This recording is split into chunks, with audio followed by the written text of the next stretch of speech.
Thanks for doing this, guys. I'm sure it was like a pain in the ass to get here. That's cool. It's just a little traffic on the way. Yeah, But the people are everywhere. yeah. Well, it's good. 200,000 people in a tiny little. It's a good thing though. That there are so many people. They sold it out. It's cool. It's great. Whenever you're ready. All right. WFNX, we're live from the Sapporo house at Coachella 2010. MGMT, welcome to the house. Thank you very much. A lot has happened since you were here 2 years ago. Are you pumped to be back here, to be playing the show with the new record out and all of that? Yeah, we're stoked and pumped. I'm really excited. Mostly stoked. Your name has moved up actually. If you look at the bands playing, you've gone from small print to big print in 2 years. So that's a good sign.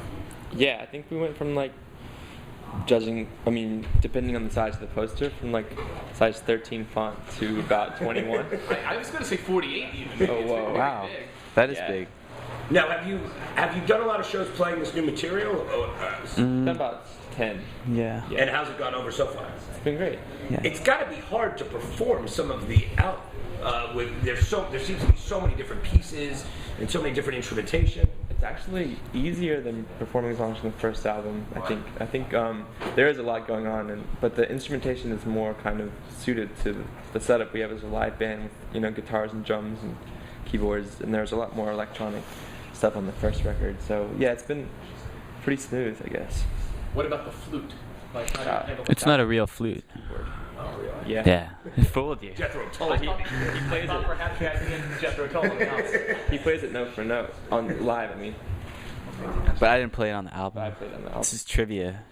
So when you do it in concert, you play it, but on the album, you play it? Yeah, that was improv. It's just straight jazz. And none of it's a real flute at all? No. There are no real flutes on this album. That's not true. There's a recorder or something. Or the Is that little ocarina? Yeah. If we Monkey got flute. someone to play the flute, to tour with you cheap, would you accept said person? And if you had, if they didn't have to sleep on our bus, if you They provided. would have their own bus. Okay, that's cool. Yeah. Yeah. Flute players smell. Yeah. Oh, is that true? I didn't know that. Notorious. Yeah. Yeah. I thought clarinet players really had a stink about them generally. Huh. I like learning with MGMT, that's for sure. So tell us about the day that Paul McCartney called and said, hey, we want you to play with me. Well, he still uses a pager actually, so it was really hard to get in touch with him sometimes. But that was a great show at Fenway Park. That was crazy. That was my first time there, and I grew up obsessed with baseball in Pittsburgh.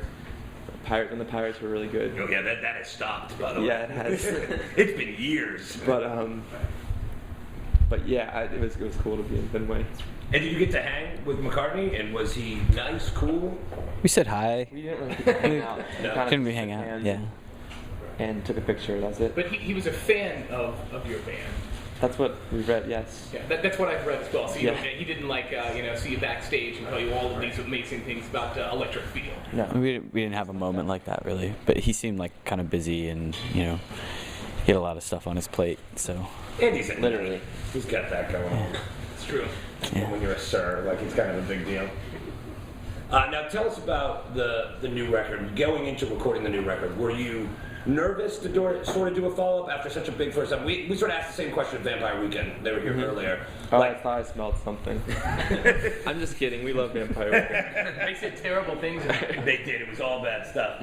But we said, you had a huge first album with a big, huge breakthrough. Going into record 2, what was your thought process? How did it all shake out? I don't know. We didn't really overthink it. We kind of just started writing songs, and it wasn't until pretty late in the process that we kind of realized the implications of the sophomore album, especially following up a debut that's pretty successful. Yeah. And that's when we kind of started getting freaked out, but we had already made the record, so it didn't really matter. So it was too late. Yeah. At one point, and maybe it was just old news or a rumor, I thought it was going to be 2 different discs. We were talking about that for a It's while. not that prolific, it turns out. And we had a couple songs, a dance song, and then more of a psychedelic song. And we thought we would get 2 albums out of it, but Yeah, I mean, I think it's just a fork in the river.